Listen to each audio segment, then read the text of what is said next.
Ladies and gentlemen, welcome to the Sports Nonsense and Whiskey draft number 2 of 3. Gonna do our little mock draft hang with the fellas. Robert Pinky, how we doing this evening? Doing Good, buddy. good. Ready to coach you guys through this. No, I'm just kidding. I'm Perfect. here to be We're supportive gonna as we're much gonna as need I all the can help we because I can have get, no good idea sir. what's going on. He's just So gonna mock us at every chance he gets. Damn right. I'm the emotional support animal in this situation. Look, it's gonna be a lot of fun. We do it every year. Here's the disclaimer. Before we jump into this, everybody needs to know if you're going to add us with the team would never do that in a million years, we are going to ignore you because we don't give a shit. And this is why. We don't do this like everybody else does a mock draft where they're trying to predict what each team's going to draft and how they're going to draft and they're going to trade and this, that, and the other. We'll talk about where we think a good trade would be based on situations. But really, we're drafting as if we're the GMs. What we think the team should do in their situations currently that would improve them going forward. That's how we do these. To us, that's a lot more fun and a lot more interesting than everybody else in trying to predict the accuracy of a draft, which we all know never happens. Side note, ours isn't accurate either, but it just makes more sense to us. So as we go through this, we're drafting as if we're the GM and what we think is best for the team. We're going to tell you why, not what we predict the team to do. Clear? Cool? All right. Let's do it. Fellas. All right, Robert, lead us, my friend. All right. So first on the deck, we've got the Tennessee Titans. They need a quarterback, wide receiver, an edge rusher, and a left back. So, Pinky, you are the odds. Caleb, you are the evens. So, Pinky, who are you going to select with the first pick of 2025, sir? Oh man, Tennessee Titans GM. I am. I mean, all their moves have pretty much said exactly what they're going to do. They did not dip their toe into the quarterback free agent market, and right now they have Will Levis. We've kind of seen what that gets you. It gets you the number one pick, right? Now we could say the team is not great around Will Levis right now as well, but that guy made so many mistakes in almost every ball game. He had moments where it's like, okay, yeah, he's getting it, and then other moments you're like, what in the hell is going on? So they've got to go Cam Ward. They've got to. Cam Ward is probably it's arguable between him and Shador. I do think they both have really good qualities. I do think they could both be a franchise quarterback.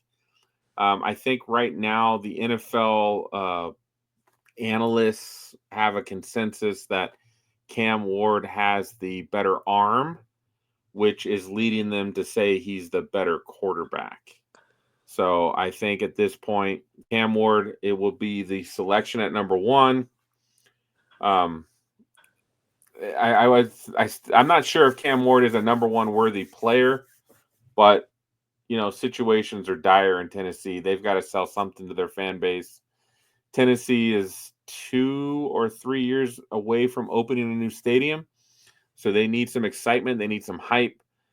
One of the ways you do that for a fan base, you bring in a quarterback and you pray to God that you put the right pieces around him so that he can be successful. Let's go, Cam Ward, from the U, baby. Come on down to Tennessee. They move on from Will Levis during this draft, Pinky? Yeah, dude. If you bring in Cam Ward, you got to trade Will Levis. You got to give him a fresh start. You can draft a guy or get a free agent quarterback, or you can get a guy on the waiver wire to be your backup quarterback. All right. Cool. Well, wrapping up on that pick, Caleb, as the Cleveland Browns manager, you are in need of several things, especially a quarterback. We know where that stands. A running back, a wide receiver. I believe that is a tackle. Please correct me if I'm wrong. And a cornerback. So, Caleb, with the second round pick of 2025, who are we going with, my good sir? Look, we all know what Cleveland should do, but to take that kind of financial hit is almost malpractice. So they're kind of stuck. Lucky for them, they brought in Kenny Pickett, the savior. So they'll be just fine until Watson comes back from his second Achilles injury. They're going to have to bite that bullet, unfortunately. There's just no way around it. And while I think Shedeur is worthy of biting that bullet, I don't think most people do. Abdul Carter is sitting there to be able to put opposite Myles Garrett. And the investment you just made into Myles Garrett, allowing him to get the opportunity to actually face some one-on-ones instead of double and triple teams, that potential, that light at the end of the tunnel is too hard to pass right now, even though I think Travis Hunter is also someone that should definitely be in consideration here because of the explosiveness he'll be able to provide on both sides of the ball. But given their situation and the ability for that pass rush to be insanely dynamic, I would take Abdul Carter too right now.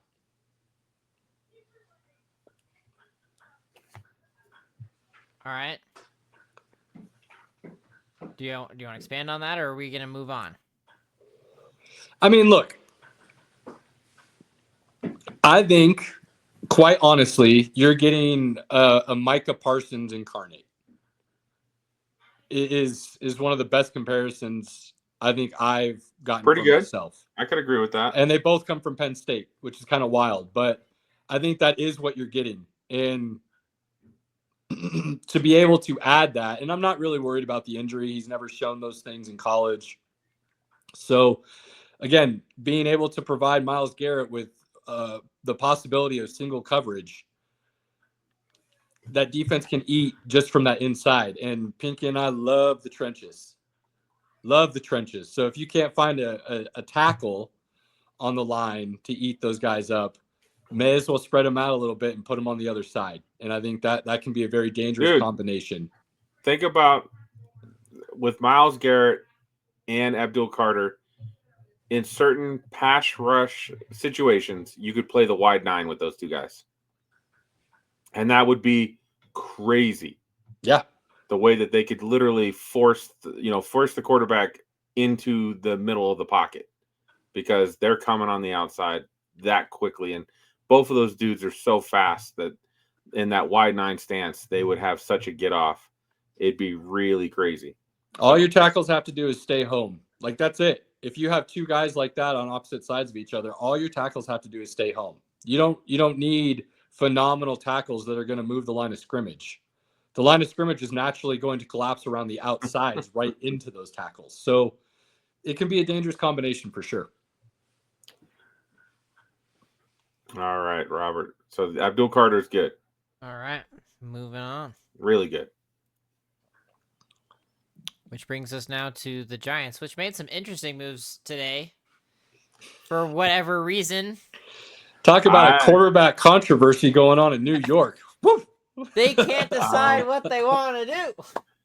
I almost see the decision to sign Russell Wilson as almost we're going to kick this can down the road. Because they could draft Shedeur at 3. And I can't see them drafting Shedeur, having Jameis Winston, and having Russell Wilson. Like, that makes zero sense. Agreed. So the signing of Russell Wilson seems to me like a last-ditch effort from the GM and the head coach to try to win some football games. And I don't think it's going to happen. So not at all. Which is fine. If they suck really bad because of Russ and Crab Daddy, then they'll have number 1 next year and they can get Arch Manning, right? That's Eli Manning, Arch Manning, perfect, right? Awesome. So I don't disagree with this, but I do think like it's a reason why if you signed Russ, like they're not drafting Shedeur. That boat has sailed.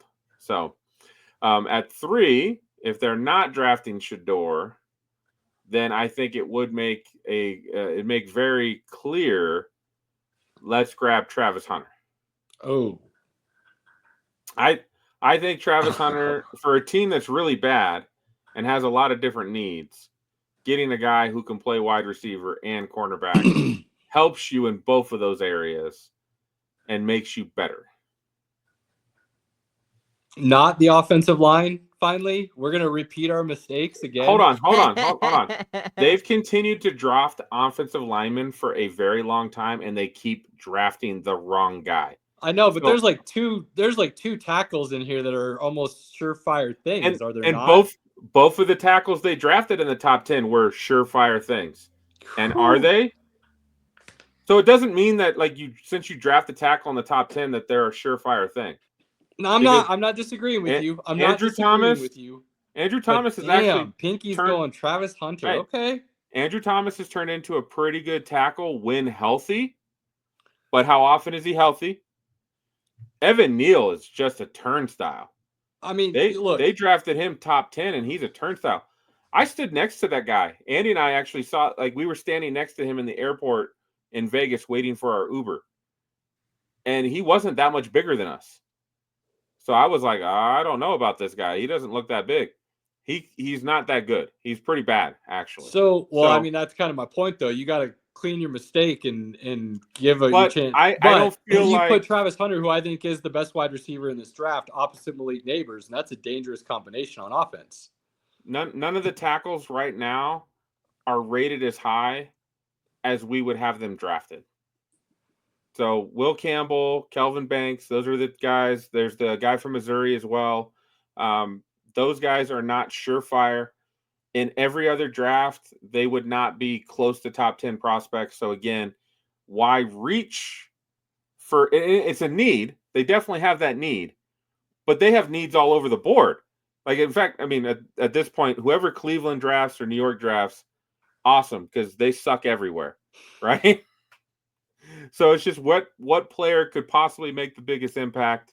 I think Travis Hunter could make the biggest impact on both sides. So, I mean, you know how I feel about Travis Hunter, so I'm not mad. I'm just surprised. I will throw this out there, though. One thing I learned, and Pinky, you'll remember the draft year. I'm drawing a blank on it. But there was a time when the Broncos, I said, should have drafted Quentin Nelson. Mm-hmm. And I was told, hell no, you don't draft a guard that high. That's ridiculous. He's going to be a Hall of Famer. I don't care what position he plays. It's a position of need, and that's a dude. That was 2017. 2017. Well, it turns out he's a dude, a legitimate dude. And you should draft a position of need if you think he's going to be a dude that high. So I'm not saying you're wrong with Travis Hunter because we know I love that man. But I think sometimes you do have to just continue to try and grab a guy if you think he's going to be a dude until you fill that need. But you could also make the argument, since they don't really have a quarterback that they have to worry about protecting. Good point. Good point. Good point. That's actually a fair argument right now. Get some weapons and then go from there. If they had Arch Manning on their squad right now, I don't care. You grab the tackle. Absolutely true. Right? All right. I like where you're going. I see where you're coming from. Okay. I like it. They agree, everyone. Mom and Dad agree. No, I'm just kidding. All right, cheers, Robert, lock him in. All right, perfect. So locking in Travis Hunter. So which brings us now to the New England Patriots. So we're kind of bummed that you guys decided to sign Russell Wilson today, because that was unexpected. Because we would have really loved to have Travis Hunter, even though we did just sign Stephon Diggs. Because we compare him opposite Gonzalez in our backfield and the defensive side, and we can run him out there with Diggs and Booty and anybody else we decide to throw out there as another wide receiver. That would have been fabulous. So thanks for that, New York. You continue to screw us in new ways. Appreciate it. But that's all right. We are not mad because we can do a couple things here. We can still add a unique weapon and dip back into our history and our well a little bit, or we can add beef to our lines. We spent a lot of money in free agency on the lines kind of already. We're going to kind of trust that money goes to good use. We're going to do the first splash here, if you will, because we wanted a weapon to pair with our young quarterback. We want something that can be explosive, and we're going to grab Tyler Warren right now. Tyler Warren is an absolute beast. He can play all over the field. He could easily be Gronk incarnate, if you will. And if they have a true number one receiver now, they have what I believe is a solid running back in Ramondre Stevenson. Drake May looked pretty good without any weapons. We're now going to give him one more, and we're going to see what this young team under Vrabel can do moving forward. So, Caleb, I've got to really call you out here because I literally just laid out the plan. If you had a really good young quarterback that you want to protect, you did. You probably should get someone to protect him, right? Not that new shiny weapon. Now, years ago, we had this debate. Do you protect Joe Burrow with Penei Sewell, or do you give him that nice shiny weapon with Jamar Chase, right? Same thing. The New England Patriots O-line is god-awful, and they didn't do a whole lot to fix it in free agency. I can't see how they can take the luxury of drafting Tyler Warren here. I think they would need to draft one of those offensive tackles. This is why I don't see it as a luxury, because he's not just a flashy weapon. The dude loves to play inside on the line, just like Gronk did. And you have Hunter Henry, who also is a pretty solid blocking tight end. New England is actually the one team that doesn't mind playing two tight ends. Vrabel is from a thought process of the two tight ends is good and a running game.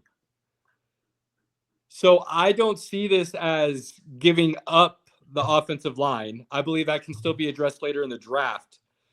But given the opportunity here, I wouldn't have taken Hunter anyways, Pinky, because they did sign Diggs.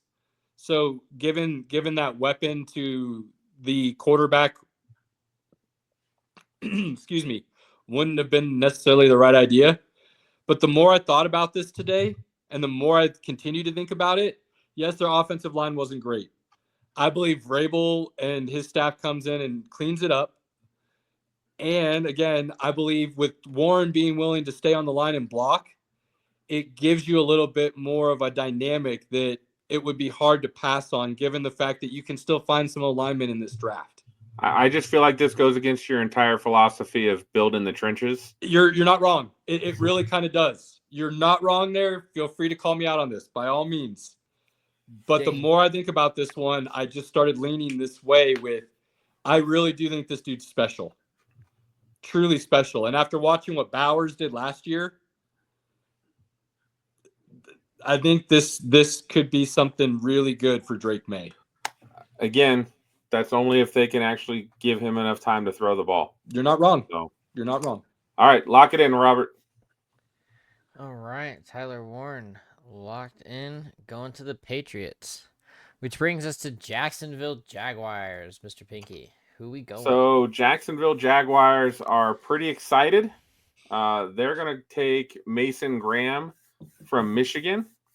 They have two pass rushers right now. They've got Walker and Josh Allen Hines, I think he's calling himself now. So they've got the bookends there, but they need a guy in the middle that can push the pocket and push the quarterback to those outside guys. He can also help against the run. They struggle there as well. So they are pretty excited. Mason Graham is on the board. Bring him on over. They've invested a lot in that defense over the last couple of years, and it hasn't quite panned out the way they wanted it to. You could go offensive line here and help Trevor Lawrence out, but they've kind of invested in that as well.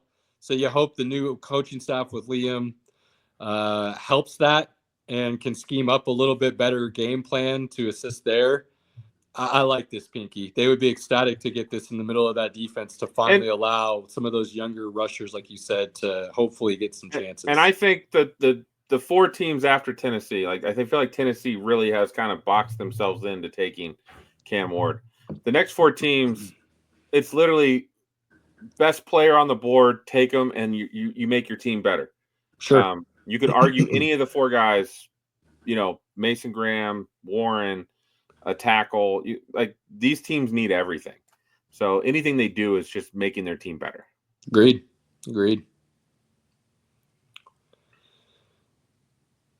I mean, is anybody more ecstatic right now than the Raiders fan base? At least they should be. And I have a thought here. Base, so I meant owner. I have a thought here. Okay. I think you might be going Genty. Nope. Okay. Well, okay. Nope. I was gonna shit on that Nope. because I This actually is think Shador. This is Shador all day, every day. It's what I think both parties wanted. I think there were some potential question marks up until today with New York signing Russ. I think this falls in both parties' laps, and they couldn't be happier.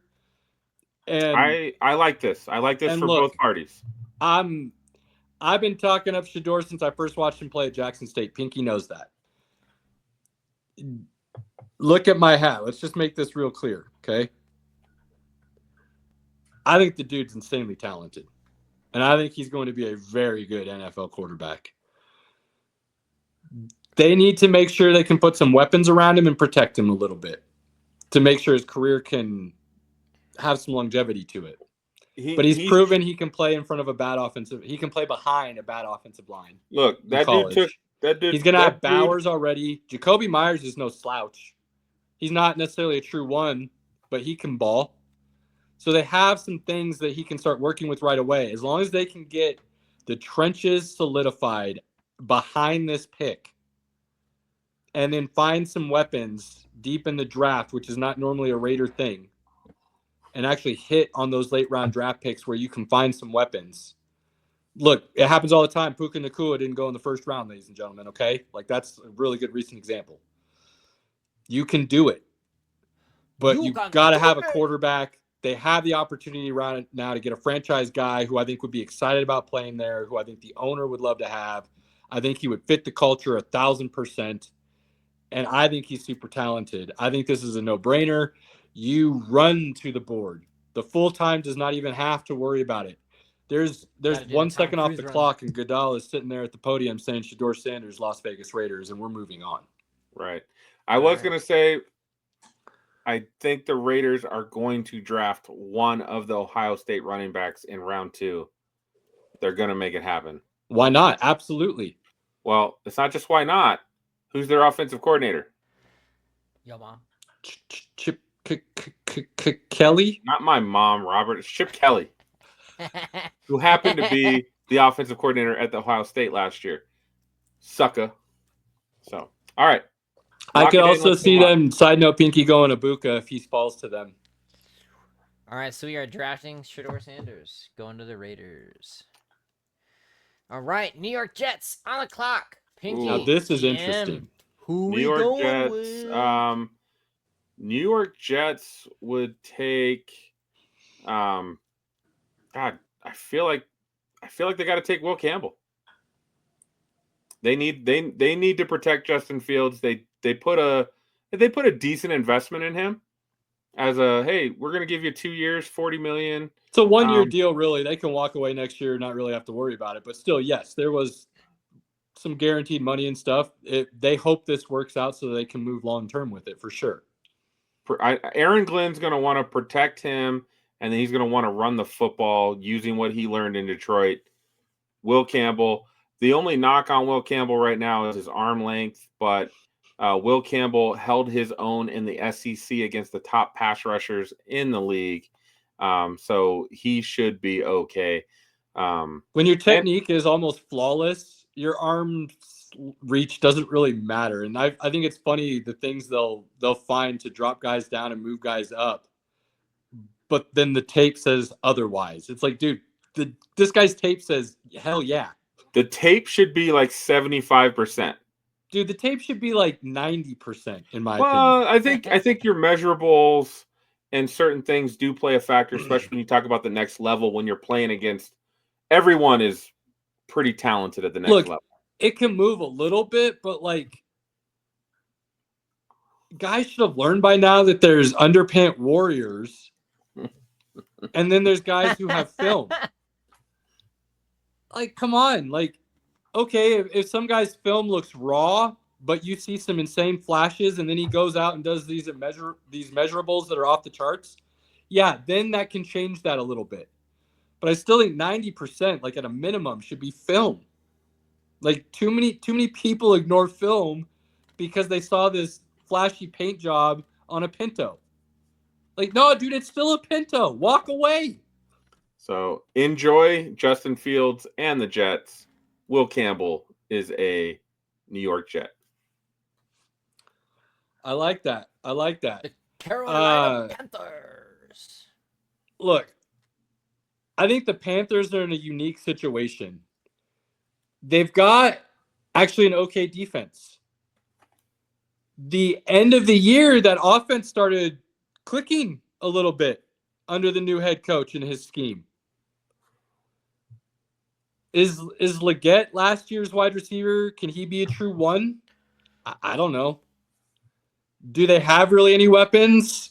Probably not. Chuba Hubbard was a solid running back last year, but is he a game changer? I don't know. Here's what I do know, though.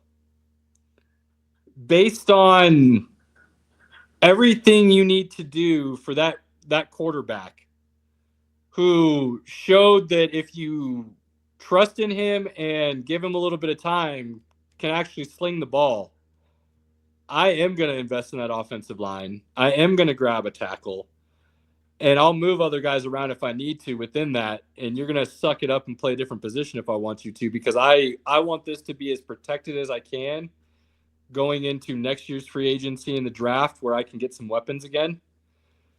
And if you scroll down just a little bit, Robert, there's going to be a guy from Texas. He's down there quite a bit now. Yeah, I like Kelvin Banks Jr. more.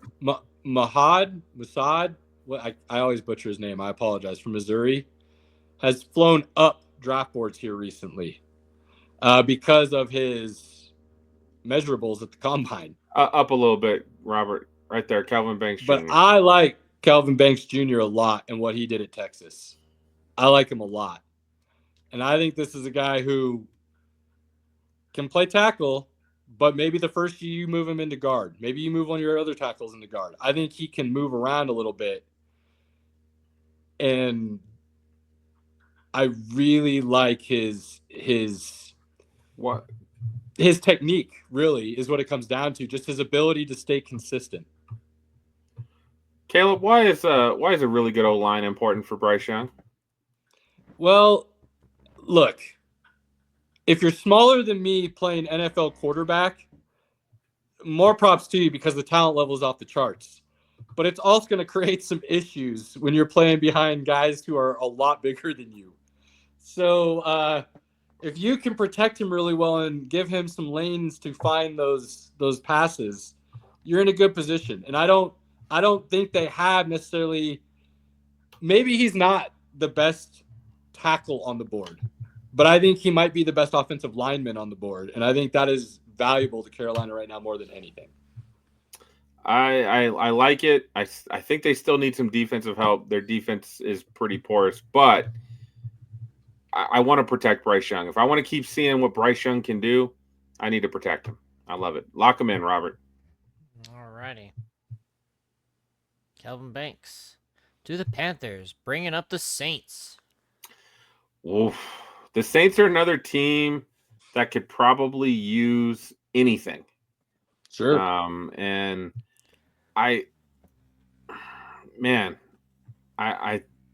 there's so many different options they could have here, so I don't think I'm wrong with any pick. But I do like T-Mac here because right now, Chris Olave is pretty amazing, but he also has a concussion issue at this point. And I don't know if I can trust him to continue to play 17 games. And one more concussion, he could just be done. You don't know. As you get concussions, the next one's easier to get. So and he might be down that path. So I'm going to replace him with a guy. And again, Derek Carr is going to be replaced at some point. It's just not this year. So let's bring T-Mac in the fold to help out that offense that really, when Chris Olave goes down, they have no answer. There's a bunch of 3s and 4s out there. They don't have that next guy to really, help the offense. I completely understand what you're saying. I have actually never quite been as high on McMillan as him shooting up the boards this year, kind of out of nowhere, it seemed like. I still think Luther Burden is a better wide receiver. Golden out of Texas is interesting as well. I would not be surprised if he falls out of the first round. That's not happening. A guy with his size and just ran like a 4.48. That's not happening. Just saying, it would not surprise me. There's a lot of comparisons to Mike Evans. I mean, I'm sorry. I didn't mean first round. Yikes. I just heard myself say that out loud. That was terrible. Out of the top 10.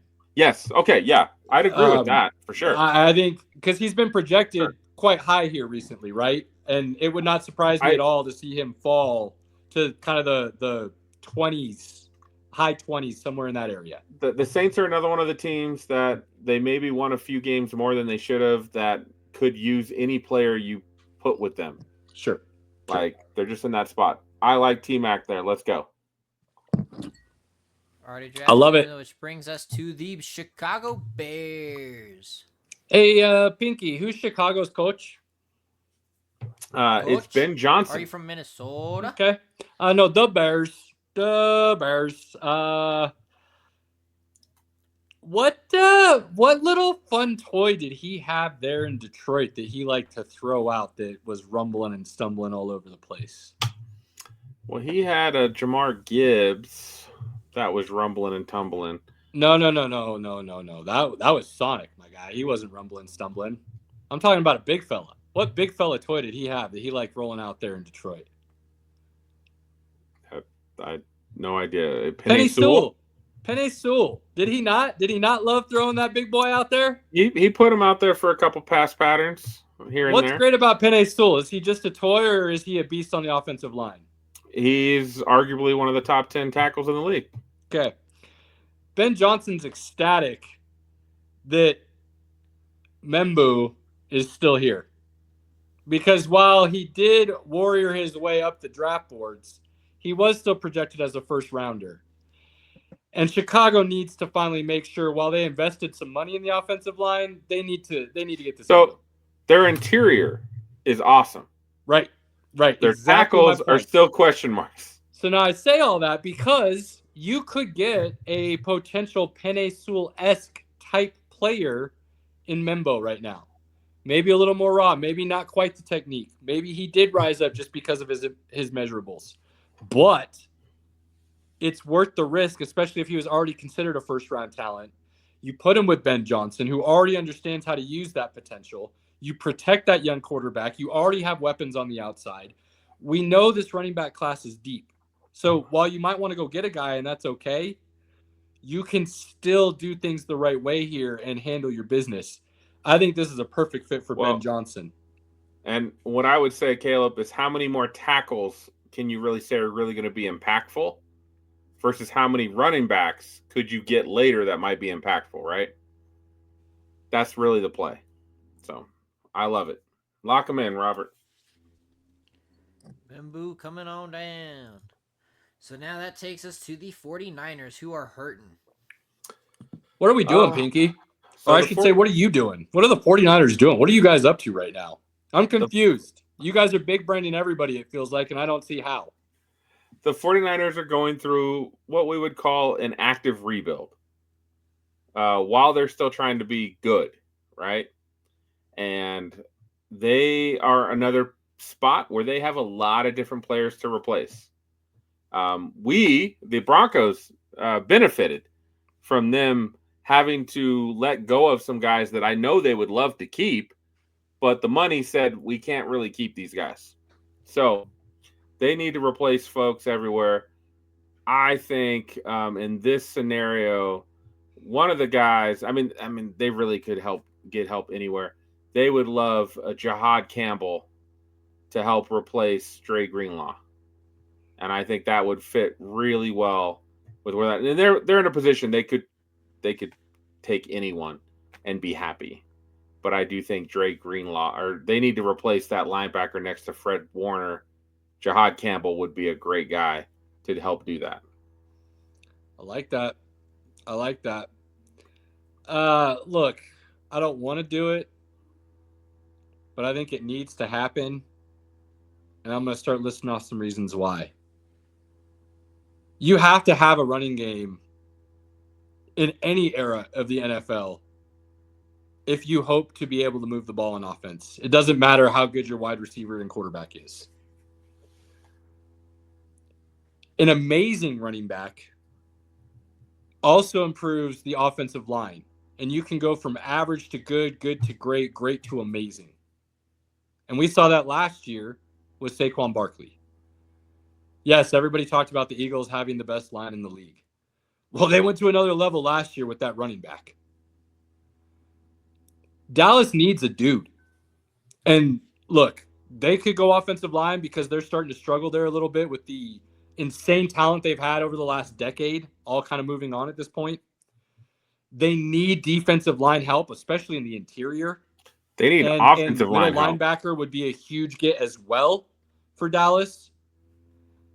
But if Ashton Jeanty is really sitting there at 12 and running back is a need, and we all believe this is a generational talent running back, I don't care if people are like, well, you shouldn't have, you did this with Zeke and it got us nowhere. Or, people talking about the Giants reaching on Saquon and it was a bad time. Look, say what you want. Dallas is still potentially a really good and dangerous team.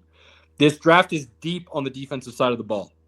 They can find guys to eat up space on the defensive side of the ball later rounds.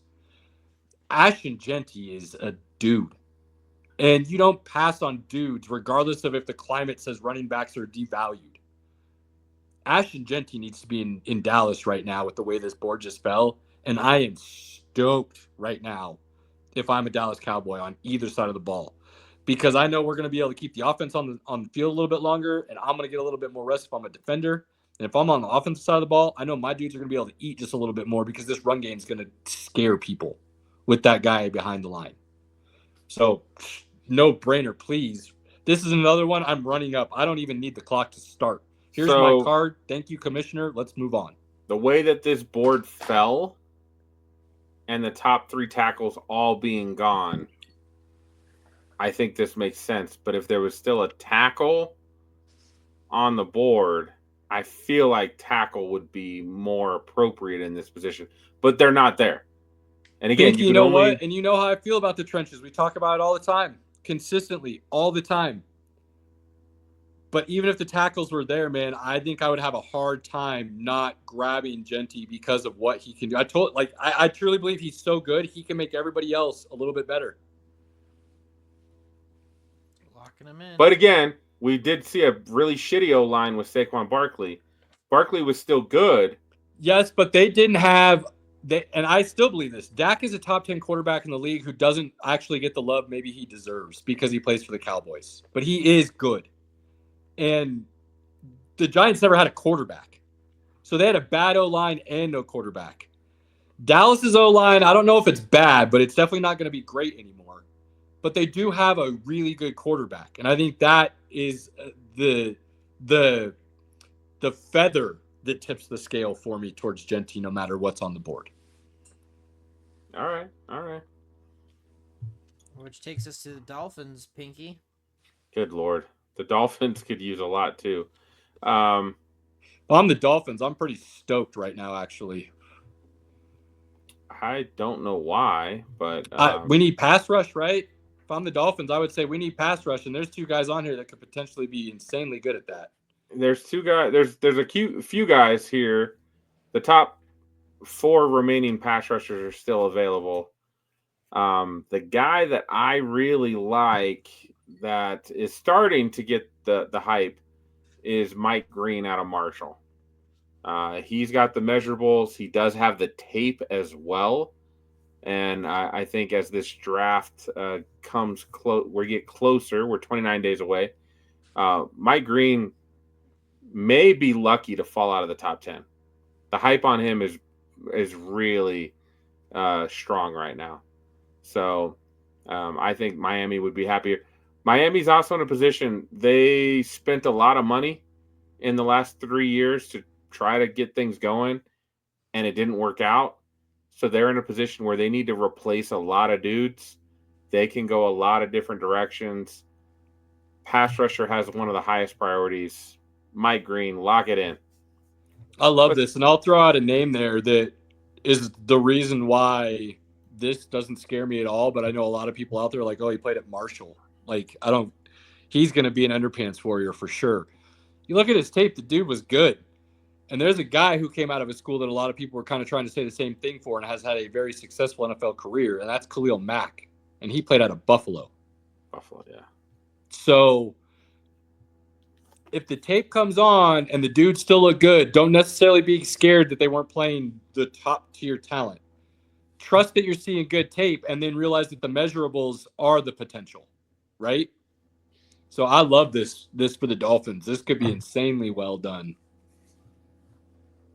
All right, All right, so Caleb. this takes us to you, Caleb, on the Indianapolis Colts. What are we doing? We don't know. So if you could phone in 1-800-HELP-US, and we'll go ahead and decide how we want to play this out. Look, Caleb, you want to talk about a team needing everything, Pinky. do you know how bad it is in Indianapolis right now? Yeah. One of their top fans cannot be excited about anything they do right now. Dude, Pinky, who's their quarterback? Who's my quarterback going into next season? Anthony Richards. Who's the backup now? Who'd they sign? Didn't we bring in Daniel Jones? They did bring in Daniel Jones. That's right. Oh no. So yeah, we're not sure because we have this what we believe is a generational talent running back. We had a pretty solid offensive line. We're not sure what that is though because of our quarterback play. You know, we put some pieces into our defense that we thought was going to be pretty solid. Young, but solid. You know, and last year, it taught us that we have no idea what we're doing. Not a goddamn clue. So, you know, we look at this board and we go, there's a lot of options here. A lot of options that we could run with. You know, Will Johnson at cornerback would be pretty sweet. Starks covering and hawking that back end would be, you know, phenomenal for us. Luther Burden might not be, you know, is Alec Pierce or, you know, our guy Pittman going to be a 1? Are they both 2s? Is Luther Burden a 1 or is he going to be another 2? Oh, geez. You know, could we go edge here? Could we grab one of those rushers? No, Pinky. No. Sure. But I will tell you this. We do believe James Pierce. I got Ed Oliver on my mind for some reason. I can't get him out of my head. I apologize. Behind the scenes, ladies and gentlemen. James Pierce Jr. is going to be a legit pass rusher. And we do know if our defense can create just a little bit more pressure. We were in some games. Maybe our quarterback position gets figured out and we do have the right pieces because we have a great run game. Let's give our defense one more piece and a chance to put us in better positions, if at all possible, for what we hope is going to be a young, talented, inexperienced quarterback still in Anthony Richardson. James Pierce, please come and help that pass rush and give us some turnovers and some pressures. Good, sir. Can't hate that at all. Indianapolis need, like you said, they've got a lot of spots that I don't think they're amazing at. They need help. Atlanta. Yes, sir. They are excited. If you scroll down a little bit, I don't know why he's lower on this. Again, every draft website has their own a little bit different, absolutely, rankings, but keep going down. There's a pass rusher right there, Jalen Walker from Georgia. He is getting a lot of top 10 hype. A lot of mock drafts I see has him in the top 10. I think Atlanta would be excited. Jalen Walker actually had a better pass rush win rate than Micah Parsons in college. So that tells me the guy's pretty good. He's got some skills. Georgia usually has a pretty good defense for the most part. So I think Jalen Walker would be a great addition to Atlanta. That's one of the things they're really missing is somebody on the defensive line that teams have to worry about. Jalen Walker, lock him in. I like that, Pinky. I like that grab for Atlanta. They do need to bolster that defense a little bit. Look, I think Michael Penix is going to ball this year, and they already have the offensive weapons for him to do such, right? He looks Or sharp, at man. least potentially. So I love that. I love that. Well, ladies and gentlemen, we're sitting out in the desert, relaxing in this beautiful warm Arizona air, Cardinals. clearing our minds, thinking about all these wonderful possibilities we have. And we truly believe in our head coach and his defensive philosophy and what he can do. And because of that, our head coach has told us that we need to look from the offensive side of the ball so that we can truly allow Kyler Murray and our franchise quarterback to reach his potential. Think we have a decent two-headed monster in the backfield right now that we can run with for another year. Worst case, like we've talked about, running backs are deep this year. Maybe we grab one in the second randomly. Maybe we wait until the third and see who's still there. We don't need that. We like the wide receiver we grabbed last year. We think he's going to be a true number one. Absolute stud in Marvin Harrison Jr. We love our tight end. Trey McBride might be the best in the game right now. Young, talented stud. What do we want to make sure we're doing here? What do I always preach, Pinky, and that I've ignored this entire draft? Building the trenches. We need to make sure our quarterback has some opportunity. There is an offensive lineman on the board who I think is one of the top studs in this draft. And that would be that boy right there, Mr. Josh Simmons out of Ohio State. I'm learning. And I love the fact that he has fallen to us here sitting at 16. And we get an opportunity to add what we believe is a top 10 talent to our offensive line and what we believe is some weapons around him now. Boom.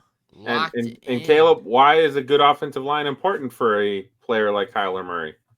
Well, because he likes to scamper outside the pocket, Pinky. He You got likes to give him to time to do run.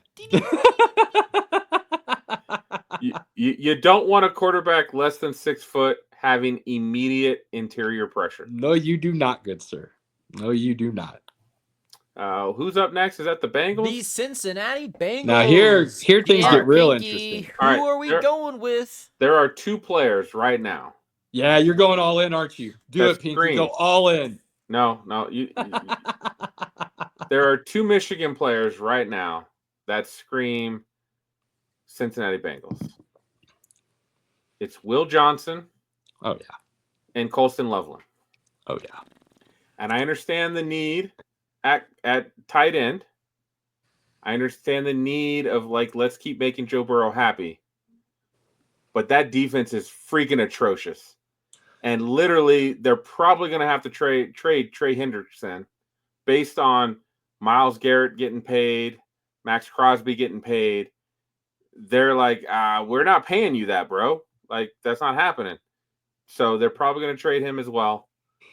Will Johnson helps that defense. They're going to have to cover somebody. Unfortunately for the Bengals, they've drafted a lot of secondary help in the first round the last couple of years. It's not really panned out. But I do think Will Johnson is a very good corner, probably the best in this draft. Will Johnson, lock him in for the Bengals. Is that the all in? Is that the all in? I think you probably would have wanted me to go Loveland, but you know. No, all in would be Luther Burden the third.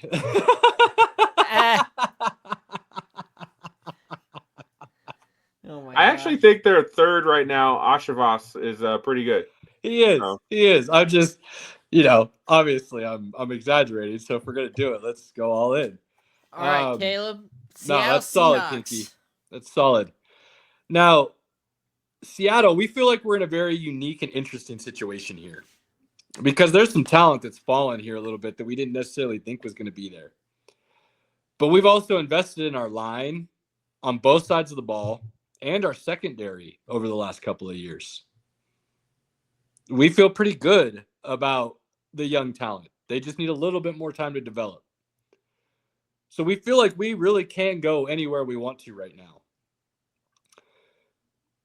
We just brought in Sam Darnold. We feel like he's got some insane potential, but look, we gave him a contract such that we can move on if things hit the fan. But we want to go all in and find out if we have a franchise quarterback that can put us back into contention. We brought in Cooper Kupp. We think we have a great two-headed monster in Walker and Charbonnet in the backfield. And we think we've got our one already in JSN. We would like to add one more weapon here who we actually believe is a little bit underrated and might be as talented as Tyler Warren. He just wasn't used as such because the team around him may not have been as good. And we think he can do all the same things. We're going to bring in Mr. Loveland. And we're going to see if this offense can cook a little bit. And we're going to trust in the talent we've drafted the last couple of years on the defensive side of the ball can keep us in the games the way we need to. All right. Tampa Bay Buccaneers. Tampa, they are a sneaky good roster. They've got a lot of good players all around, and I think they don't have a lot of glaring needs. But one of the needs they have, and this is a tough one because I see two players I think really helps their defense right now, and Jahad Barron from Texas, and then I see Malachi Starks. Actually, I guess I see three players, and Kenneth Grant from Michigan. And I feel like they could use any of those guys and it would be helpful. Because there's so many good defensive tackles in this draft, I'm going to hold off there. And I'm going to give them Jahad Barron to help out that secondary. Jahad Barron and I think it's Jamal Dean that's still there. That will help their secondary and help out that defense. Because the offense is already on point when they have Chris Godwin. They've got McMillan. They got Mike Evans. And Bucky Irvin is awesome. So they need a little bit of help on the defensive side. Jahad Barron, come on down, baby. Tampa Bay is in a unique situation. I can't believe this happened. But Pinky, you let it go to Caleb. Caleb, who are the Broncos drafting? That was on purpose. I took the Broncos in the first mock draft. That's Caleb fair. gets them in the second one. All right. I was just going to say, Tampa's in a unique situation. If Godwin comes back healthy, that offense is pretty loaded. And even I've made sure I ate all my crow on Baker because he's looked really good with that talent around him. They get that defense right again, and they could actually be a dark horse team in the NFC for sure. I think we both agree. If Cleveland had kept him and built around him, they would still be a playoff contender. I mean, I said that before I jumped off the Baker bandwagon from the Carolina situation. So absolutely. Absolutely. Pinky, we're ecstatic right now as the Broncos, and this is why. Oh, go ahead.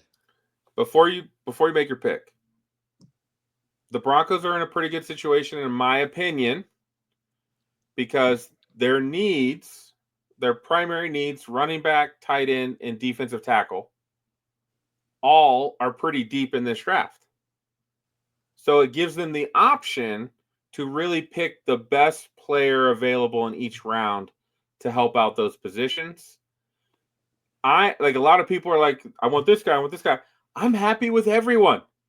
Give me a running back, a tight end, and a defensive tackle in whatever order you want. I'm happy. It's on you, baby.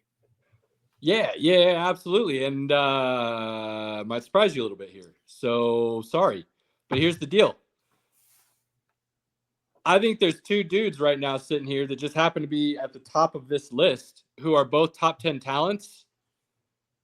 And you could go either way as a Bronco right now, and I'd be ecstatic because I think Starks would only add to a defense that would become arguably maybe the best in the league when you put another just insanely talented piece on that roster and can fly all over the field and could be a starter from day one.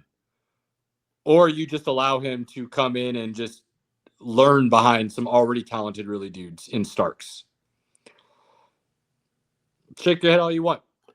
That doesn't quite make sense because they still have Brandon Jones, who played really, really well last year, and then they just signed Hufanga to play safety. Right. So and I'm saying he could be better than safety. Jones. I'm saying he could be better than Jones. It's a luxury. The guy is a top 10 talent that fell to you, is what I'm saying here. Which I think if you wanted to go that route and just make the defense unstoppable, that is a pick that you could use that on and feel really good about it. There's also another guy, if you scroll down a little bit, that kind of an underpants warrior a little bit and moved up the boards. But Shamar Stewart and adding an edge guy here could be insane for that defense and just put it on another level from what it already was last year. But that's not the route I'm going. The route I am going to go right now, because the running backs are so deep, because I do think you could go another tight end later in the draft, because the defense on a whole is deep in this draft, I think Luther Burden is a top 10 pick talent-wise. I think he is a true number one talent, and I think Bo Nix needs weapons. And I think these first 2 rounds, you can grab a true number one wide receiver for him, and then you can go and get a running back, whatever's left available out of the top 5 or 6 guys, and be insanely happy in the second round. And I feel like when a true number one wide receiver falls to you at 20, you don't pass that up, especially when you have a young quarterback who shows potential of being insanely good with getting the ball to his weapons. So I'm going to grab Luther Burden here, and I'm going to feel ecstatic about it, in all honesty. I was going to be really mad at you for a split second with all that. Because, again, Starks, awesome player, but we've got 2 starting safeties. All right, Also, so the we're going pass Luther rusher. Burden. Yes, Luther Burden. We have 3 guys on the edge right now. So, again, luxury items. Luther Burden is a weapon. As long as you still get me a running back later, I'm happy. Give me a tight end later, I'm happy. So, love it. I think Luther Burden, you were high on him throughout college football season. I watched some of his film. He looks great. You get the ball in his hands and he makes plays. Bo Nix is pretty good at getting the ball in your hands. What you do with it from there is up to you, but he's pretty good at getting the ball in your hands. What did Sean Payton and Drew Brees do for Michael Thomas's career down in New Orleans? I mean, he just put the ball in his hands. So, you know what I mean? Like, let's do this. And I'll be honest, Loveland going a little bit earlier already, and the fact that they signed Ingram allows me to then pivot ever so slightly when what I believe is a top 10 talent and maybe the best wide receiver in this draft falls to me at 20. I do not hate that one bit. I would be very happy in Green Bay if that happens. So, thank you, sir. Anyways, back to the main event. Pick 21, Pittsburgh Steelers. Pinky. Oh, man. Pittsburgh is still flying high that Aaron Rodgers chooses them. I feel like that's pretty much going to happen. I did hear a conspiracy theory. Pat McAfee's got a show in Pittsburgh the week before the draft. And I heard someone saying he's going to announce it at that show and Aaron Rodgers will be there or whatever, which again makes sense because if you want to get fans excited, show up unexpectedly, have this all go down, and you get to be praised versus, again, I think there is a good group of Steelers fans that would not be excited about Rodgers, which I think Caleb and I would both disagree with. Aaron Rodgers still played some pretty darn good football last season with a bad offensive play caller, not the best. The defense, for whatever reason, fell apart and just didn't have the support. Still recovering off of an Achilles tear, too. Let's not forget that. Right. I do think Pittsburgh is going to need weapons, and they lost one of their weapons in free agency. And I think this would be a great spot for Omarion Hampton to end up. And lock him in, Robert. Ooh. He's rated as there's a lot of people that have Omarion Hampton kind of 1A, 1B, 2 Genty. Like they have him right there on that level. I know Caleb's talked about that in the past. So I don't see this as much of a shock at this point. They need a stud. All right. Well, with that being said, this one's LA easy. Chargers are this one's easy. We're trying to figure out what we want to do here. I like Starks falling to us here. Right? Kind of a no-brainer. Grab him, help that back end of the defense. Jim Harbaugh is going to help the running game. We have our franchise quarterback. We wouldn't mind having another number one. A wide receiver would be nice. Ibuka is pretty damn good. Wouldn't hurt to add and help our run game and our quarterback a little bit. Walter Nolan's been sitting out there, though. And that dude can clog the middle. And we love trenches. Me and Jim Harbaugh, we like this with Pinky when it comes to there's three of us here. So we love it. Trenches. And I know Kenneth Grant's up there, and that's a Michigan boy. And Harbaugh may very well go that route as well.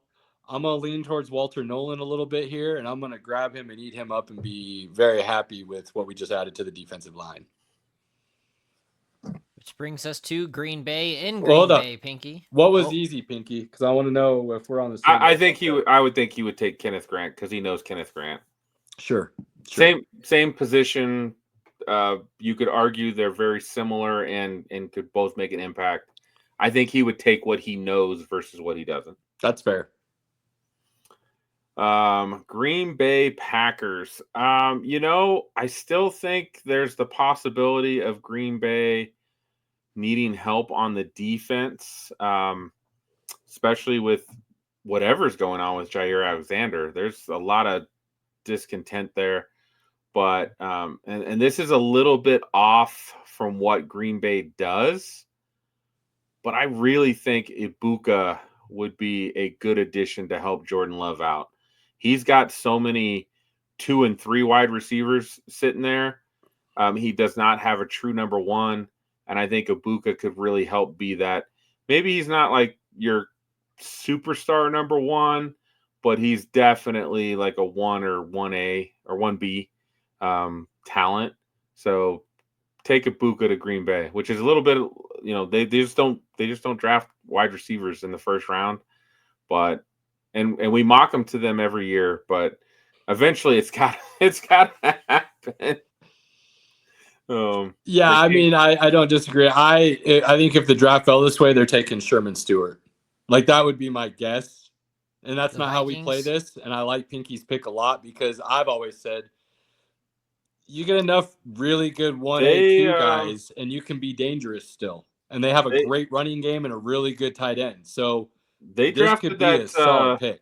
They drafted that outside linebacker out of Texas A&M last year that's been pretty good on the pass rush that got in and towards the end of the year. Yep. So I think they could still need that help, but I think they have they think good things about that guy. I can't remember his name right now, but I know who you're talking about. I can't either. But, yeah, I like this pick, Pinky. I like this pick. Will Shamar Stewart to the Vikings? No. Definitely not. Predicted now. He's like, yeah. The Vikings are running to the podium, and they're selecting Starks, and they're ecstatic about okay. it. Yeah, very, very excited because the Hitman is almost done. Yeah, they get to pair him with that and an already good defense. We already love what we have on offense. If JJ is who we think he is, add to that defense because that costs us a little bit. We could go offensive line here. There's still a couple of guys we like. Zabel is very enticing right now. Very enticing. But Starks falling to that point is hard to pass up on that talent on something of a need that we can add true talent. There we go. Well, then that takes us to the Texans at 25. Well, this is really, really easy because the Texans decided during free agency that they were going to be needing they said, hey, you know what, our offensive line was shit last year anyways, so we're going to get rid of everybody and not replace them. I think they got Cam Robinson in free agency, so they at least got him, but he hasn't been great, which is why he's on his third team now. So they need some help. Gray Zabel, lock him in. I'm afraid for CJ. CJ took 52 sacks last year, and you could definitely see in his game he was off. Like his timing, his pocket presence, it was just everything was off, which was crazy because again, he had the same offensive coordinator, which they did fire and bring in a new one. So Gray Zabel should help. He can play guard. He can play center. So that should be that should be very helpful for them. All right, which takes us to the Los Angeles Rams. Caleb, where are we headed? We are stoked because FM Picks has turned into we own everybody when it comes to picking, and we can find talent anywhere, and there is talent abound right now that we can add to our defensive line and improve and help those pass rushers we got last year only be more productive. We really wanted Zabel to fall one more spot, but we knew Houston wasn't going to be that dumb. So we kind of planned for that. We kept Matt Stafford because we think he's super talented. And we think our head coach is insanely talented when it comes to drawing up plays. And while we would like to add to the defense a little bit more because we know how much that helped us win championships, we've said it before, we feel really good about what we can do later rounds in the draft, and we think this draft is deep defensively. We think there's a guy sitting there still that could be a true number one wide receiver, and we compare him opposite Puka, we're going to be ecstatic, and we're going to grab Matthew Golden and watch our offense roll through people next year. Very nice, which takes us to the Ravens whenever Pinky comes back. We'll see how he feels. Losing Cup allowed us to have some options and get a little bit younger and possibly a little bit more explosive at the same time. So we're gonna let this guy see what he can eat. I'm interested to see what Pinky thinks the Ravens need to do here because there's some defensive trenchmen here. There's some defensive pass rushers here. Mm-hmm. If I were the Ravens personally, I see a guy from the University of Oregon that I think would be an insanely good ad. But I'm a different GM. I'm a different team. Let's see what the Ravens do when they get on the clock here. All right, Ravens with the 27th pick. You're up. Ravens, huh? Ravens. Mikael Williams, pass rusher. That's what the Ravens do. They don't really pay their pass rushers. They just draft new ones, get them trained up, get them to where they're really good, and then let them walk somewhere else. So I think Mikael Williams would be a good pick for the Ravens. Out of Georgia. Good guy. I'm Detroit, and I'm running to the board. I'm going to hand them Grant's name, and I'm going to pair him with his buddy from Michigan University, and I'm going to watch that defense get just a little bit better. Right. And you put Grant in the middle there with Hutchinson on the outside. They already had a good defense. I think people forget that defense had some talent on it, but they had so many injuries. They were going on fourth string, fifth string guys by the end of the season. They had so it's not like they're devoid and they need all this help on defense. They just need everybody to be healthy to start the season and then see what they actually have again. They had I can add something in the interior like that. Oh man, hell yeah! I think they had 12 dudes on IR on defense. It was crazy, man. Absolutely absurd. Absolutely absurd. Now, I did think about Shamor Stewart here for the simple fact that his measurables got crazy. And I could put him on the other side of Hutch. Hutch is coming back from a serious injury, and that worries me a little bit. But I trust in his talent and his work ethic so much that I think he's going to be okay. Even if he loses a little bit from what he was, he's still got so much growth potential that he's still going to be a Hall of Famer kind of thing. So I'm going to put something in the middle to help him a little bit more than just another edge rusher. Well, Washington Commanders are in a really good space. They have all the hype behind them. They did get to the NFC Championship game in their superstar rookie quarterback Jaden Daniels' first year. So they do have some options. I really like the idea here of Derek Harmon because they did let Jonathan Allen walk. And I do think at this point, getting another guy to play on the inside on the defense, which defense was the part where they struggled, they need to help continue to build that up. Derek Harmon, come on down. I like that. I like that a lot, actually, for Washington. Buffalo Bills. Now, see, Buffalo, we're in an interesting situation here. we do need to add to our defense. Our offense could use some weapons too. But then again, we remember we have Dalton Kincaid, and for whatever reason, we didn't use him properly last year. But then we remember he was injured, so that's probably the issue. I think Keon Coleman might be a true one, and that dude could be really good. We got to give him a little bit more time. We got Shakur. Look, Cook can cook in the backfield when we give him some touches. And we have Josh Allen, the reigning MVP. So actually, we feel pretty good about the offensive side of the ball. Had a lineman fall into us a little bit more, maybe we'd look at that. Josh Connerly, is enticing. But Shamor Stewart is sitting there. And the potential this guy has that we compare with Ed Oliver, we compare with some of the other pieces we have. We just let Von Miller walk. We can't let that pass. And at the end of the first round, we can take a little bit of a risk if this guy's a project because the potential there is pretty scary. Thank you, Mr. Shamor Stewart, for falling a little bit to us here and not going as high as maybe projected. Welcome to Buffalo, good sir. Mr. Bosa that you get a pair with from the other side. Would you agree that they are a candidate to trade out of the first round to let somebody come in if there's a player like somebody really wants? I feel like they're in that absolutely position. Because Bosa fell. I mean, because Bosa signed with them, that does give them a little bit of wiggle room on that defensive side of the ball. Them trading here, absolutely, I could see them moving back, especially if a guy like Stewart falls this far and they could think in the top of the second round they could still get something like that. Then, who wants to jump back up here for Jackson Dart? Maybe Jalen Milroe becomes somebody's cup of tea. There's I'm drawing a blank on the guy's name out of Louisville that's been jumping up the boards a little bit here. Having the quarterback on that fifth-year option at the end of the first round is a big deal. And the Baltimore Ravens proved that with Lamar Jackson. People see that now with, we could have moved up and grabbed Jalen Hurts. Right. So seeing that now, absolutely, I could see that happening. But I could also see them sitting here, though, if Stewart fell and grabbing him because of the potential and their need for that. Well, we don't do trades, so that didn't happen.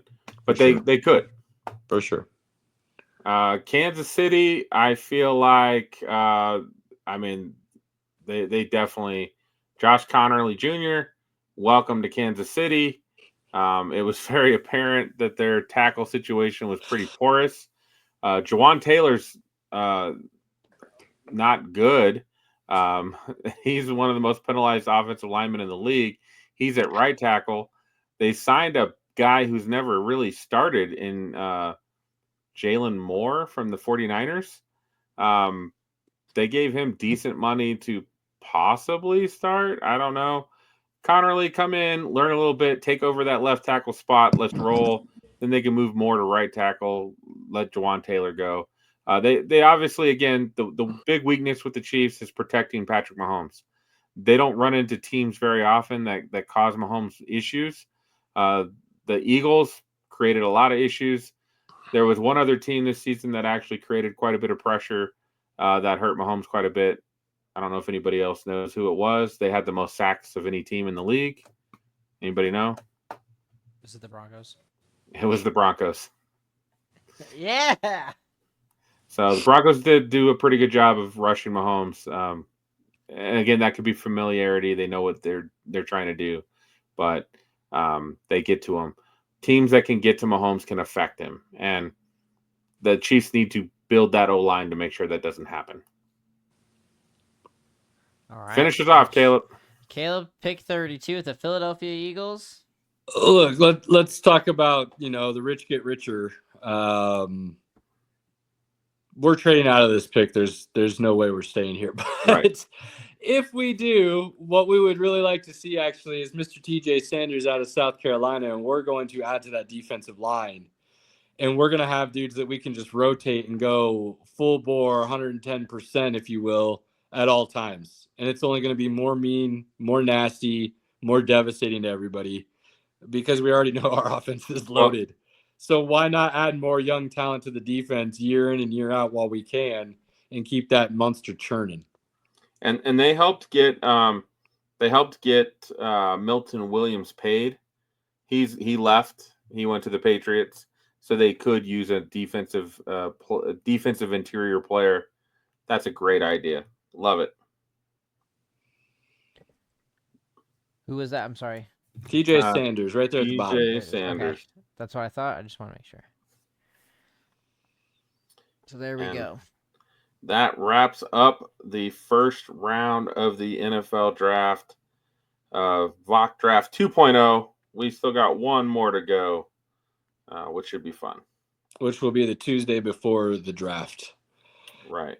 So, again, this isn't what we think the teams will do. This is what we would do as the GM if the boards fell the way they did and the current situations and landscape given. Pinky, with the draft right now, what your biggest takeaways, surprises, thoughts?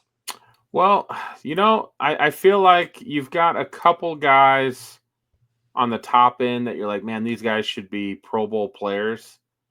And then I feel like the rest of the guys are all guys that are all like, you'd be happy with this guy. And if you got the next guy up, you'd be happy with him too. I feel like there's not as much separation.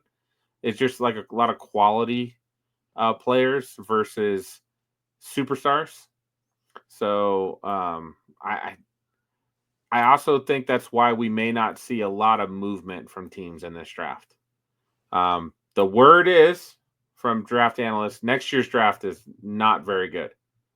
There'll be some stars that come out that work their way up, but as an overall depth piece, we're getting out of that COVID year, and so now it's going to thin out the draft a little bit. And so I think you might see a lot more teams just sticking and picking, not trying to trade. You might see some teams trade away next year's draft picks for this year. That might be something that you'll see. Overall, I think, and we continue to say this, the running back class is deep. And I don't think there's a lot of separation between Genty and the next four guys. And I've talked about that at length, and I'll talk about it more as the draft gets even closer. I think, like you said, I've talked about before, I predicted some chaos, and we've gotten it. I don't see that this draft. I think it is kind of a very much best available or most need. And that's because while this draft may not be with a lot of high-end talent, if you will, for the first couple rounds, I think it's deep in the sense that you can get a lot of guys that are going to play 7, 8, 9 years in the league at a quality level to where you're not going to have to replace that position. They may not be all pro, but it's not going to be a position you have to worry about filling the next year. And I think there's a lot of that for the first 4, maybe even 5 rounds of this draft you can find. So that's why this first round is going to be so interesting for me, is how do teams go about filling those needs, or i.e. best available. And I think there's a lot of teams in the first round that actually have the luxury based on the talent in the draft to just go best available, which is something we don't usually see. Rock and roll. Robert, you got any final thoughts? I mean, love hearing your guys' knowledge when it comes to this stuff, because there's just so many moving pieces that I mean, again, it's how you guys see me with movies and stuff. It's how I see you guys with sports. So it's always interesting to see this knowledge come out, because it's a pretty wild thing. Well, guys, cheers. We'll get this posted. And on that note, don't waste those quality moments you have with your inner circle, family, loved ones, friends. You know how we feel about them. Anybody that supports us, we appreciate you. Until next time, we're out. Peace.